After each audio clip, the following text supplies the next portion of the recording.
லைட்டாக பீதியாக இருக்குது. ஹாய், எல்லாருக்குமே வணக்கம். தேங்க்யூ. ஸோ நிறையா பேருக்கு தேங்க்யூ சொல்லணும். அதனால் மொத்தமாக தேங்க்யூன்னு சொல்லி முடிச்சிடுறேன். ஏன்னா சில பேரை விட்டுருவேன் நான். அதுக்கப்புறம் திரும்ப வந்து இப்போ 2-3 நாளாக இப்போ தான் அடித்து விட்டாங்க. திரும்ப அடமலை மாதிரி திரும்ப போட்டு அடிக்க ஆரம்பிச்சிருவாங்க. அதனால் எல்லாருக்குமே ரொம்ப ரொம்ப நன்றி. முக்கியமாக சொல்லணுன்னா 2 பேருக்கு நான் ரொம்ப தேங்க் பண்ணணும். ஒன்று ஏஜிஎஸ் என்டர்டெயின்மெண்ட், அவங்க தான் வந்து இந்த வாய்ப்பை எங்களுக்கு கொடுத்தாங்க, எனக்கும் ஹர்ஷத்துக்கும். அவங்களுக்கு ஒரு பெரிய பெரிய நன்றி. இன்னொன்று அஸ்வத் ப்ரோ. அஸ்வத் ப்ரோ எப்போன்னா இது அவங்க எனக்கு தெரிஞ்சு அவர் ஒரு 20 இன்டர்வியூ கொடுத்தாங்கன்னா அந்த 20 இன்டர்வியூலையும் இதை மறக்காமல் ரைம்ஸ் மாதிரி எல்லாத்துலேயும் சொல்லிட்டாரு. அவருக்கு 2 லேக் சப்ஸ்கிரைபர் இருக்கும் போதே நான் அவரை கூப்பிட்டேன் அப்படின்னு எல்லா இன்டர்வியூலையும் அதை சொன்னார். அதனால் உண்மையிலே ஒரு 2 லேக் சப்ஸ்கிரைபர் இருக்கும் போது கூப்பிட்டாரு. இன்னும் சொல்லப்போனால் நம்ம சேனல் ஆரம்பித்து 11வது சப்ஸ்கிரைபர் இந்த மனுஷன் தான் எங்களுக்கு. அதனால் என்றைக்குமே அதை நாங்கள் மறக்க மாட்டோம். ஃபஸ்ட்டு தடவை டார்லிங் கதை சொல்கிறதுக்காக ஆஃபீஸ் கூப்பிட்டாரு டார்லிங். போய் உட்கார்ந்தோன்னே என்னென்னமோ நிறையா பேசினார். ஆனால் எனக்கு ஒன்றுமே புரியல. சரி, okay, done, you are the right guy அப்படின்னாரு. சரி, ஓகே, அப்போ நான் செலக்டா அப்படின்னு கேட்டேன். செலக்ட் தான் போ அப்படின்னாரு. போய் அடுத்த நாள் இவனை கூப்பிட்டு வர சொன்னார். சரி, நமக்கு தான் ஒன்றும் தெரில, தமிழ் மீடியம்லேருந்து வந்திருக்கோம், இவன் கொஞ்சம் நாலேஜான ஆள் தானே, அண்ணா யூனிவர்சிட்டியில் படித்தவனாச்சேன்னு இவனை கூப்பிட்டு போகிறேன். இவங்கிட்டையும் அந்த மனுஷன் அப்படி தான் பேசுகிறான். லைட் வரும், நீங்கள் இது பண்ணும், இது பண்ணும். அவனுக்கு ஒன்றும் புரியல. அதுக்கப்புறம் நாங்களே ஃபிக்ஸ் ஆகிட்டோம். சரி, ஓகே, நம்ம ஒரு ஹாலிவுட் படத்தில் நடிக்க போகிறோம் அப்படின்னு மாதிரி ஃபிக்ஸ் ஆகிட்டோம். சரி, ஹாலிவுட் படம் தானே நடிக்கிறதுக்கு போயிட்டோம். பார்த்தா ஹாலிவுட் கேமராமேனே அங்கே இருக்காரு. உள்ள போய் ஏய் மார்க்னா மார்க் எங்கே போயிட்டு மார்க்கில் நில்றா அப்படின்னாரு இவர். ஓகே, அப்போ ஹாலிவுட் படத்தில் தான் நம்ம நடிக்க போகிறோன்றது முடிவாயிட்டு. ஆனால் பாதி நேரங்களில் இவங்க 2 பேரும் இங்கிலீஷில் மட்டும்தான் பேசிப்பாங்க. இதெல்லாம் நான் வந்து உண்மையிலேயே இந்த ஜாக்கி ஜான் படம் மேக்கிங்லாம் கடைசியாக போடுவாங்க. ஒரு கேமராமேனும் ஒரு டேரக்டரும் இங்கிலீஷில் பேசுறதெல்லாம். இதெல்லாம் நான் பார்க்கும்போது உண்மையிலேயே இவன்கிட்ட சொல்லுவேன், நிறைய பேசுகிறாங்கடா, ஆனால் ஒன்றும் புரியலடா. அவங்க பேசிப்பாங்க. ஆனால் சரி, இது சொல்லாமான்னு தெரில. பல நேரங்களில் வந்து நிக்கேத் ப்ரோ வந்து சார்ஜ் எடுத்துட்டாருன்னா எங்களுக்கெல்லாம் பீதி ஆகிடும். அது நான் பரவாயில்ல, சில நேரத்தில் பிரதீப் ப்ரோக்கே அது பீதி ஆகிடும். பீதி ஆகிடுச்சுன்னா அவர் கொஞ்சம் நேரத்தில் அவர் என்ன பேசுகிறாருன்னு அவருக்கு புரியாது. ஆனால் அவருக்கு ஒரு மல்டி பர்சனாலிட்டி இருக்குன்றதை நாங்கள் கண்டுபிடிச்சிட்டோம். என்ன திடீர்னு ஒன்று பேசுவார், திட்டிடுவார், ஓகே டார்லிங் நல்லா பண்ணு அப்படின்ட்டு போயிடுவார். இப்போ இந்த மனுஷன் அதுக்கப்புறம் வந்து உங்களை இல்லை அவங்கள அப்படிம்பாங்க. சரி, அவங்கள வேற யாரையோ சொல்லியிருக்காரு அப்படின்னா அவங்கள்ட்ட போய் சொல்லுவார், உங்களை இல்லை, நீங்கள் லைட்லாம் கரெக்டாக தான் வச்சுங்க, இவனுங்கள தான் சரியாக நடிக்கலை அப்படின்ட்டு போயிடுவார். ஸோ இந்த படம் உண்மையிலே ஆரம்பித்தது ஒரு மாதிரி ஜாலியாக ஆரம்பித்தது. முடியும் போது ஏண்டா முடியுது அப்படின்னு இருந்தது. ஏன்னா 3 வேளை நல்லா சோறு போட்டாங்க, சும்மா சொல்லக்கூடாது, டெய்லி கறி கஞ்சி, அவ்வளோ ஹாப்பியாக இருந்தது. நம்ம ஆஃபீஸில் அப்படி ஒரு சோறு பண்ணணுன்னு ஏஜிஎஸ் பார்த்து நாங்கள் பல தடவை வியந்திருக்கோம். ஏன்னா இது திரும்பவும் சொல்லலாமான்னு தெரில, பல வார்த்தைகள் டப் பண்ணி இது பண்ணி கட் பண்ணி பேசி எடிட் பண்ணி நானே பேச வேண்டியதாக இருக்குது. ஏன்னா இதுக்கு முன்னாடி இந்த மனுஷன் வந்து இந்த படத்தில் போடும்போது அஸ்வத் ப்ரோ வந்து ரீஇன்ட்ரடியூசிங் அப்படின்னு போட்டார். அதுக்கு முன்னாடி நாங்கள் ஒரு 2 படம் பண்ணோம். சொல்லக்கூடாது, நான் சொல்ல மாட்டேன். 2 பண்ணோம். அதில் வந்து இட்லி கேட்டால் இட்லி இல்லைன்னுவாங்க, தோசை கேட்டால் வீட்டிலேருந்து எடுத்துகிட்டு வர மாட்டியாம்பாங்க. ஸோ இந்த மாதிரி பிரச்சனை இருக்கும்போது இங்கே போனால் ஒரே நேரத்தில் டார்லிங் எல்லாமே சிக்கன் இருக்குது டார்லிங், மீன் இருக்குது டார்லிங். அதுக்கப்புறம் சில நேரத்தில் பிரதீப் ப்ரோக்கு டயட் ஃபுட்னு ஒன்று எடுத்துகிட்டு வருவாங்க. ஆத்தா அதில் என்னென்னமோ இருக்கும் டார்லிங். ஓடுறது போடுறது, பறக்கிறது, தாவுறது, நிற்கிறது, நீந்துறது எல்லாமே இருந்துச்சு அவருக்கு. ஆனால் எனக்கு ஒரே ஒரு ஆதங்கம் மட்டும் இப்போ வரைக்கும் இருக்குது, இவ்வளோ திங்கிறாரு இந்த மனுஷனுக்கு ஏன் உடம்பு மட்டும் உழவ மாட்டேன்ற ஆதங்கம் மட்டும் தான். ஃபீலிங் தான் மச்சான். அப்படி என்ன நல்லா சாப்பிட எத்தனையும் கேட்பேன். சமோசா தானேங்க? ஆமாம். உருளைக்கிழங்கு சமோசா தானேங்க? ஆமாம். 4 திங்கிறீங்க, அப்படியே இருக்கிறீங்களேங்க அப்படின்னு கேட்பேன். ஆனால் தெரில, அவர் வந்து ஒரு மாதிரி பாதி நேரங்களில் எங்களுக்கு குருவாக இருந்தார், பாதி நேரங்களில் நல்ல ஃப்ரெண்டாக இருந்தார். நான் அப்படியே வந்துடுறேன், 2-3 பேர் அப்புறம் ஸ்கிப் பண்ணிட்டு போயிடுவேன். அஸ்வத் ப்ரோ கூப்பிட்டு கதை சொன்னார்.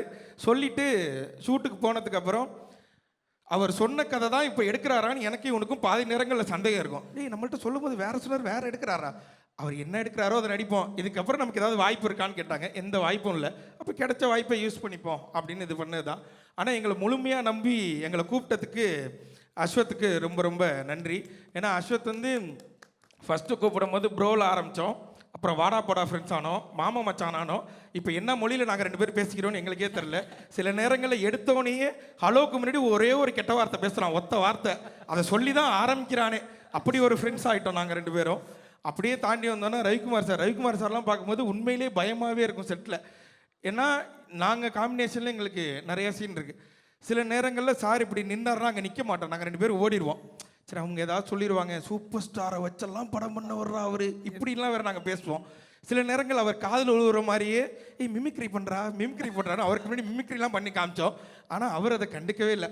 நான் அதுக்காக தான் இன்றைக்கி வரும்போது அர்ச்சத்தை சொன்னேன், மேலே ஏறி ஸ்டேஜில் ரஜினி சார் மிமிக்ரி பண்ணு, டக்குன்னு கூப்பிட்டு அடுத்தது ஏதாவது வாய்ப்பு கொடுப்பாருன்னு. முதவி மறந்துட்டு போயிடுச்சு. பரவாயில்ல, தேங்க்யூ. அதனால் ரவிக்குமார் சார்லாம் உண்மையிலே நம்ம வெளியிலேருந்து நம்ம ஒன்று பார்க்குறோம், காமன் மேனாக நம்ம ஒன்று பார்க்கும்போது எவ்வளோ பெரிய லெஜெண்ட்டு அப்படின்னு ஒன்று இருக்கும். ஆனால் இந்த படத்தில் பார்க்கும்போது அப்படி இல்லவே இல்லை. அவர் ரொம்ப கூலாக, ரொம்ப ஜாலியாக எல்லார்ட்டையும் நல்லா பேசிகிட்டு இருந்தாங்க. பார்க்கும்போது உண்மையிலே பெருமையாக இருந்தது. நான் எங்கள் அப்பாட்ட ஃபோன் பண்ணி சொன்னேன், அப்பா நீ என்னை படையப்பா படத்துக்கு கூப்பிட்டு போனில்ல, ஆமாம் அதோட டேரக்டர்லாம் இருக்காருப்பா இங்கே அப்படிலாம் சொன்னேன். எங்கள் அப்பா நம்ப மாட்டேன்ட்டார். அவர்கிட்ட நான் கடைசியாக ஒரு ஃபோட்டோ எடுத்துக்கணும், இந்த ஸ்டேஜை சாக்கா வச்சு கேட்டுக்கிறேன், சார் எனக்கு ஒரே ஒரு ஃபோட்டோ மட்டும் கொடுத்துருங்க. எங்கள் அப்பா இன்னமும் நம்பலை.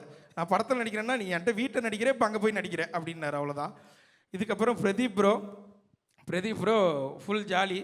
காலேஜ் படம், காலேஜில் என்னென்னலாம் பண்ணக்கூடாதோ அதெல்லாம் நாங்கள் அந்த காலேஜில் பண்ணோம், ஜாலியாக இருந்தோம்.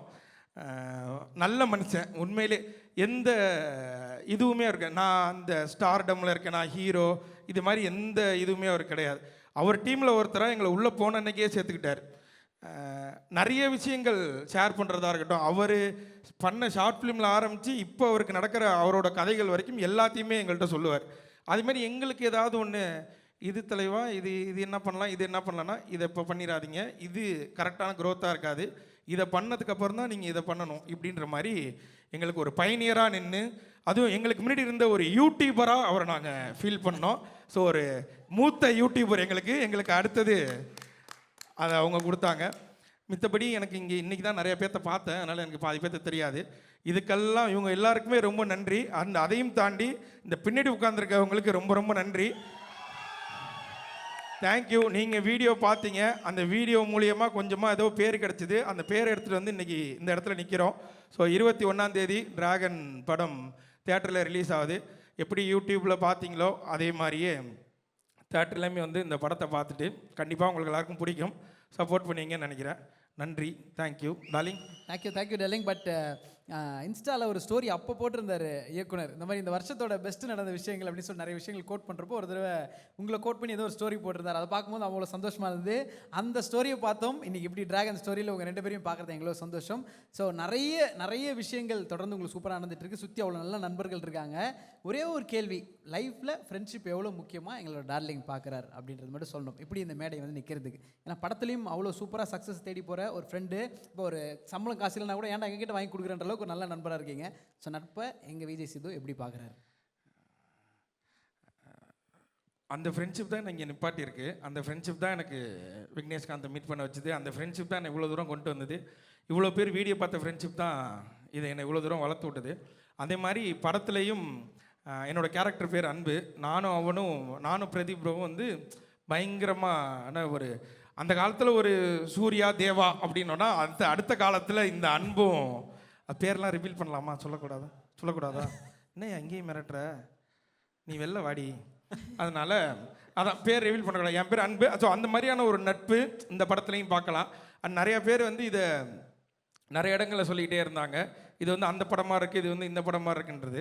ஆனால் இது நான் பார்த்துட்டேன், அதனால் சொல்கிறேன், நீங்கள் யோசிக்கிற எந்த படம் மாதிரியும் இருக்காது. இது புதுசாக ஒரு நல்ல படமாக உங்களை என்டர்டெயின் பண்ணுற படமாக தான் இருக்கும். அதில் நான் ஷோராக சொல்கிறேன். Thank you bro, thank you. அண்ட் உங்கள் குட்டி பொண்ணுக்கு நான் ஒரு பெரிய ஃபேன் சொல்லிடுங்க தயவு செஞ்சு. நன்றி. உங்கள் 2 பேர்த்துக்கு நான் ஒரு பெரிய ஃபேன். உங்கள் 2 பேரையும் பார்க்கணும் தான் வந்தேன் டார்லிங்.